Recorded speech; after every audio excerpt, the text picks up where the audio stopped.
I'm Ariane Elfont, and this is Death the Podcast. Death may be defined as the destruction or permanent end of something. At Death the Podcast, we are looking closely at what happens when something ends. We listen, learn about, and discuss the stories that surround the subject of death. These stories bring up much more than feelings of fear and sadness. They offer opportunities for connection, for hope, and sometimes even for humor. Ultimately, if we are open to exploring death, we create greater potential to experience life. Paul David considers himself a very lucky man. On July 1st, 2008, he kissed his wife goodbye, jumped on his bicycle, and headed for work. 1 week later, Paul woke up in the neurological ICU of a local trauma center with half of his head missing and absolutely no memory of how he got there. In a matter of days, Paul went from running marathons and earning a living with his brain to needing round-the-clock assistance with the most basic of functions. Here today to talk with us about his journey from the brink of death and the insights he gathered along the way is Paul David. Welcome, Paul. Thank you. Good to be here. A bike ride to work turned into a life-altering experience for you. What happened on your way to work that day? Well, what I remember is kind of what you said. We had just gotten back from a family vacation, and so the kids were sleeping in, and I had the idea that I was going to get to work kind of early and get some things done. And it was a beautiful, warm summer morning, so I hopped on the bike. The last thing that I remember really is stopping to pick up some coffee on the way and picking up my New York Times to do the crossword puzzle. And remember waving goodbye to the young woman who'd given me my coffee, and that's all I remember. What happened next was basically this. I was about a mile down the road when a guy driving a Ford F-150 truck, he was lost. He was late for a job interview. Well, he turned right in front of me, and I hit his rear panel and rolled under the truck. And that's kind of what happened. And lots of broken bones. Upper lower jaw, orbitals around the eye, skull fracture, shoulder blade, collarbone, ribs, collapsed lung. But the most serious of that was the traumatic brain injury. They detected that my brain was bleeding badly enough to ultimately bleed out the left optic nerve. I no longer see out of my left eye. Well, when they saw the brain bleed, the doctors performed a procedure called a decompressive craniotomy. It's designed they remove a section of the skull to permit the brain room to swell and then heal. Then they put me into an induced coma so that the healing could begin. The way that I think of this is, I was asleep for the really scary time, and for that first week, my family and my friends gathered in the ICU, and the doctors really didn't know much. In the early stages, it's really difficult to tell when the patient isn't super responsive. What I remember is about a week later, feeling like I was coming out of a dream, and I remember turning to my left and seeing my father sitting in a chair next to me. He was smiling, but I had no idea really why. And later that day, my wife and kids came to visit. And when that happened, my younger daughter told me a joke that we'd shared since the kids were really small. It's a really silly one, and it really never fails to make me smile, mostly due to the memory. And so I did. Well, with the smile, that's when my wife told me she knew that I'd be okay. Obviously, the concern with a brain injury is you don't know always whether the person who wakes up is going to be, the person that you knew before. Mm-hmm. They didn't know how. They didn't know how long. They didn't know, what was really ahead. But that's when Kris knew that things would be okay. because she knew you remembered. Yep. So I have to ask what the joke is. A duck walks into a store and says, "Give me some chapstick and put it on my bill." I told you it was silly. But it's funny. Love it. And this was just kind of, when the kids were really small, this was kind of our go-to. And, you know, although I didn't know it at the time, that was really Kris's effort, and probably the kids too, to come back to familiar ground. Mm-hmm. So you wake up and it's clear you have recognition of the past and of the joke and your family, and what happened from there? From reading your blog, learned that you were quite a self-sufficient, independent, go-getter person, and I imagine after an injury like this that none of those things were particularly possible. No, so they told me what had happened, and Kris tells me that my response was rather colorful. I don't specifically remember that, but just to draw the contrast, I'd run 3 marathons in the preceding 2 months, and just probably 3 days before the accident, I'd run a 30K race in a state park over by our house. Running is something that I do for, the meditative quality, and for the challenge, and for the social aspect. It's a way for me to feel connected. I pride myself on being a very active and engaged parent with my daughters, and not having that was a really difficult thing, and not really knowing how we were going to get back to that was very hard. The thing about traumatic brain injuries, TBIs, is that there's no straight path back to good. It sounds like you had an awareness of knowing that the path was not going to be really clear to getting well. Right after the accident, the doctors and nurses took my family aside, because they were there all the time. My brother dropped everything. He flew up to Seattle from San Francisco, where he lives. And they were there, and they were there with me all the time. And the doctors and nurses took them aside, and they said, this is going to be a marathon, not going to be a sprint. We're in for a long haul here. And you really need to take care of yourselves, because it's not going to get easier. And in fact, that was very prescient, because, fast forwarding a month, my first month at home was really, really difficult. My wife was on all the time, really. So what they did was they put together a sign-up sheet to have somebody with me at all times. My Kris felt very strongly she wanted a medical advocate for me there. Now, we had excellent medical care at Harborview. I bless them. But having somebody there made her feel better, and knowing that she couldn't do it, or that my parents couldn't do it, or my brother alone. We had an incredible amount of support from communities that we were involved in. The kids' school, church, our local running club, family, other friends.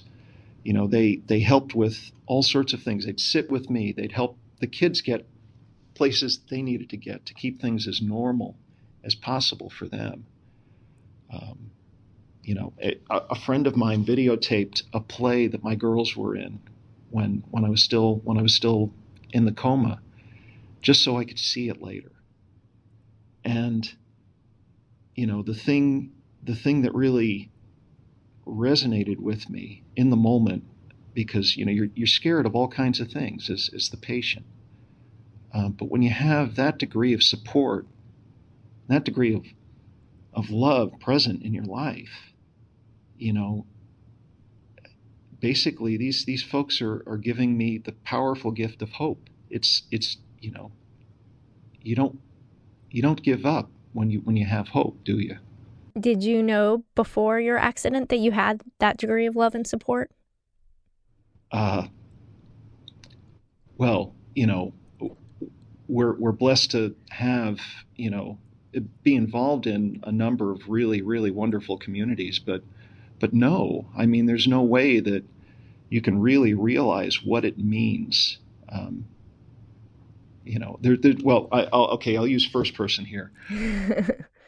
I I didn't really understand what all of this really meant until we faced this.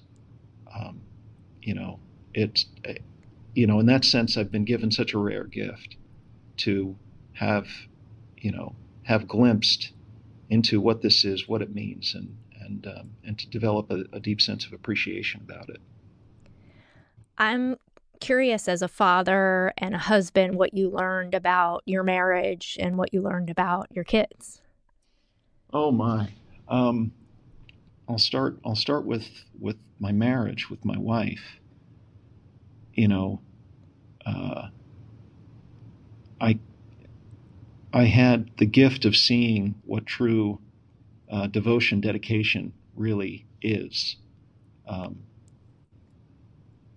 there are really very few words that I can use to adequately describe that. Imagine, here your husband is, he's missing half of his skull bone, and and when he gets up and he walks around, when he's able to get up and walk around, he has to wear this kayak helmet. Because the fear is, if you take a fall and you got no bone there to protect yourself, things can get really bad. And so if I'd get up in the middle of the night, Kris would spring up right out of bed to make sure that I had my helmet on. She would always ask the doctors, the hard questions that, she would really, really drive for clarity and closure.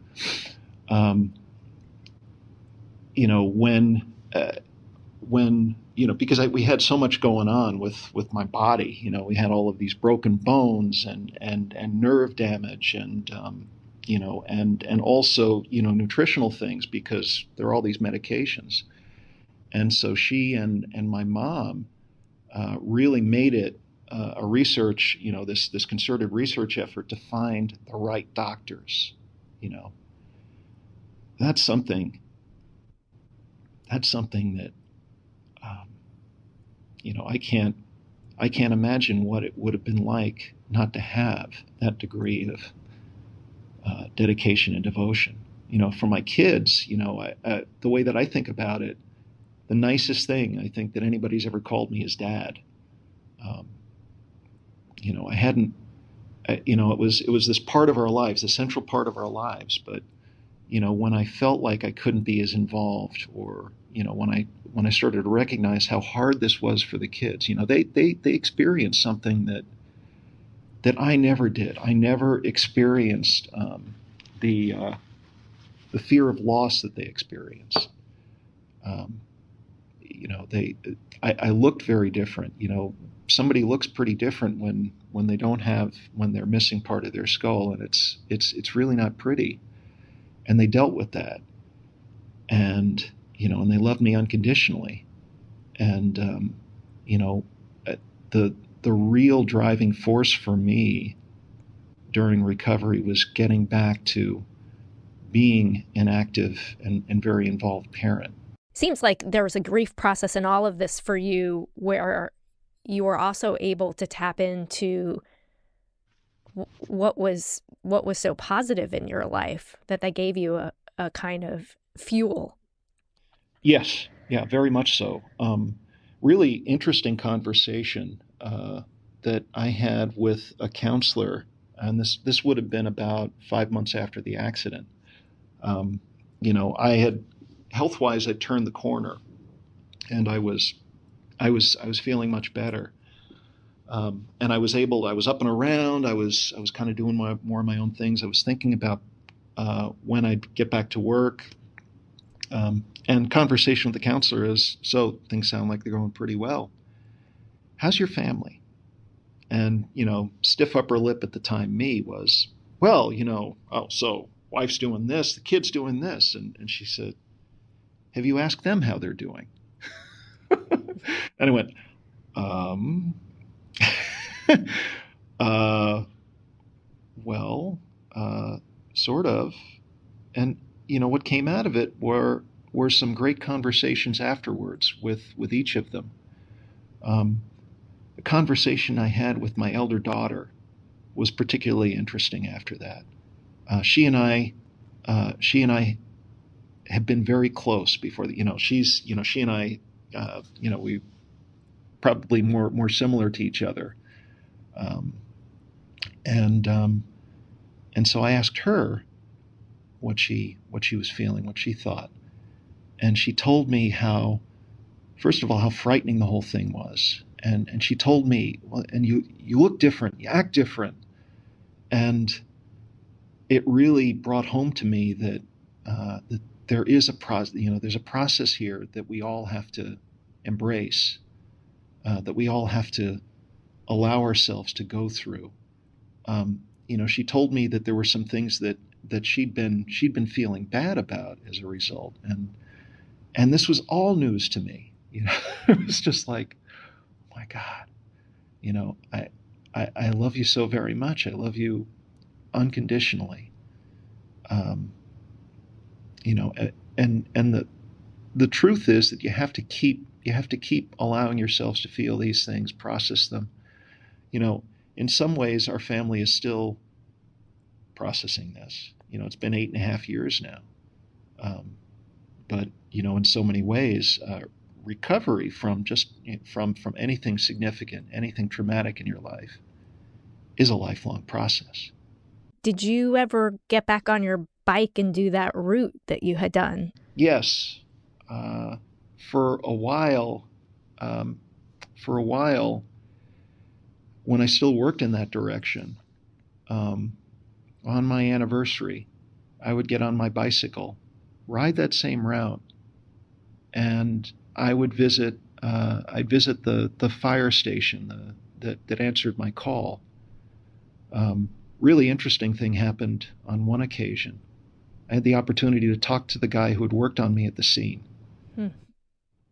Big guy, really, taller than me. I'm pretty tall. This guy was quite a bit taller than me and broad, And my wife and I went one time, and I as an intro, I said, so about 5 years ago, some of the folks in this station answered a call for a bicycle accident over in front of Brass Lawn Park. And you guys saved my life. And he pauses for a minute, and he looks at me and he says, when I met you, he goes, when I met you, I wasn't sure that we'd ever have the opportunity that you'd ever be up and around again, that you'd ever talk, that you'd make it. You were conscious at the scene. I asked you your name, and when you responded, I made it my business to beat what they call the 7-7-7 standard. And that's, 7 minutes to the scene, 7 minutes to stabilize the patient at the scene, 7 minutes to the hospital. And he goes, with you, we beat that time.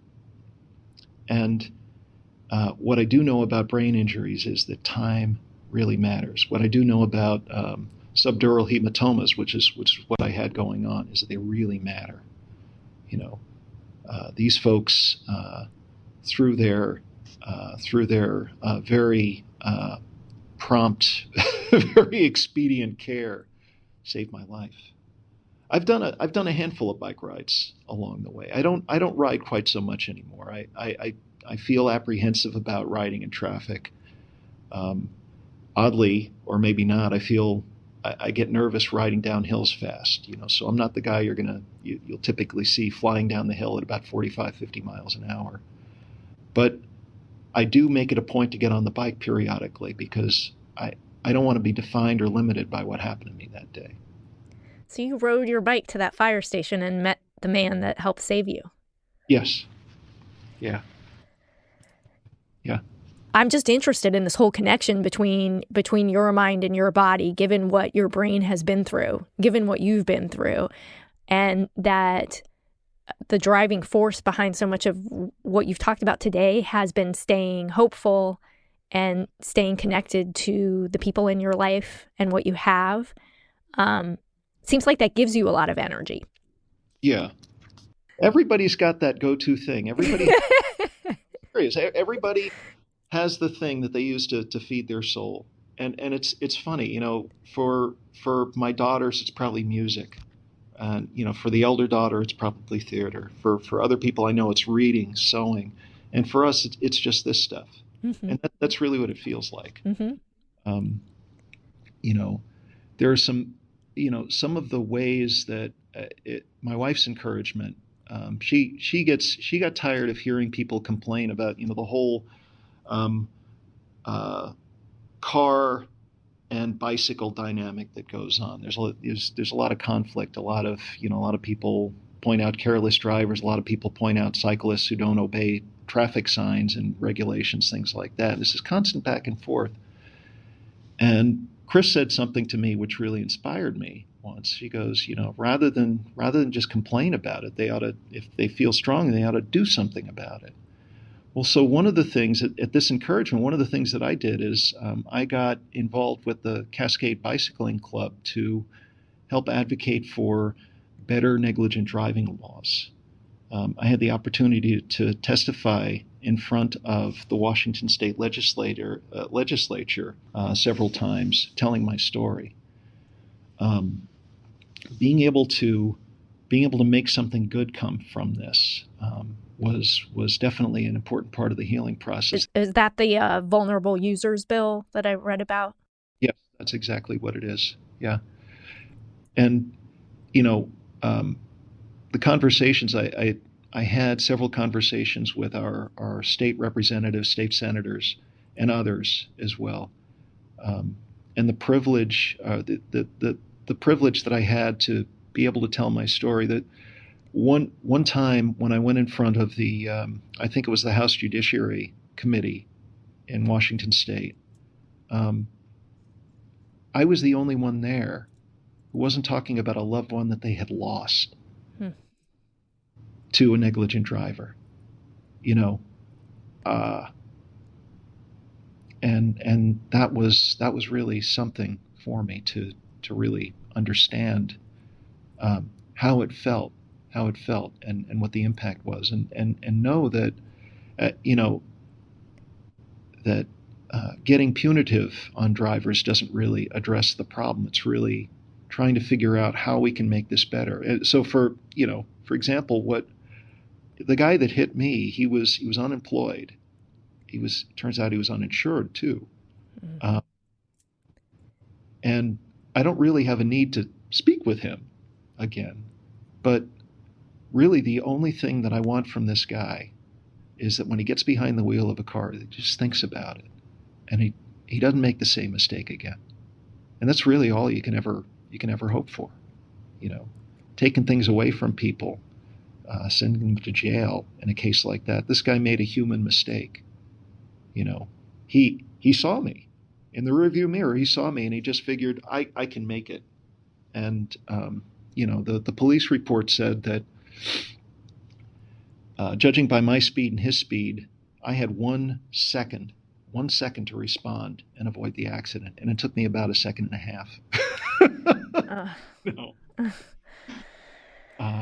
You know, how can you? He made a human mistake, and not sure what to say about that. But the opportunity to really talk negligent driving laws that would build awareness, that would make drivers more attentive, make them more cognizant, more considerate of people sharing the road with them, is really it's really important to me. Well, I have loved talking to you. You're incredible. Well,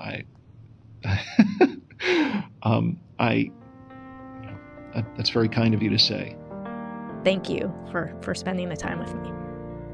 Thank you for the opportunity. The word death evokes all sorts of personal feelings, images, and stories. These stories are amazing, and sharing them connects us more fully to life. I'm Ariane Elfont, and you have been listening to Death the Podcast. Join us for our next episode in this series. This show is produced and engineered by Eric Merle. Our associate producer is Jill Gross. Our theme music, It Happened, is written by David Milling and is performed by David Milling and Charles Milling. To hear more of David's music, go to his website, davidmilling.com. Our social media director is Jolie Robichaud. If you're listening to this on iTunes or Stitcher or some other podcast app, if you can take a moment to rate and review us, that helps other people find us. You can find Death the Podcast on Twitter, Facebook, and Instagram, or at deaththepodcast.com. Death the Podcast is a production of I&O Broadcasting.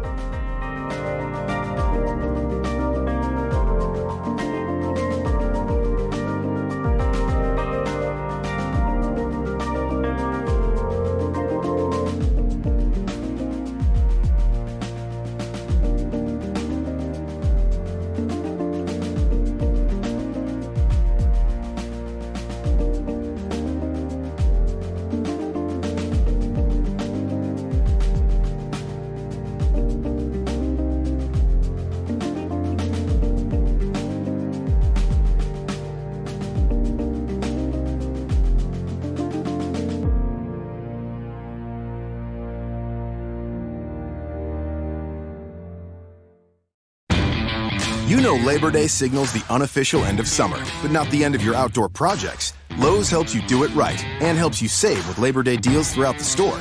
Shop now and get 2 bags of Stay Green potting mix for $12. And keep your lawn looking neat and trim with a Craftsman 2-cycle 17-inch gas string trimmer, now $20 off at just $119. Whatever's still on your to-do list this Labor Day, do it right for less. Start with Lowe's. Offers valid through 8/28. Soil offer excludes Alaska and Hawaii, U.S. only.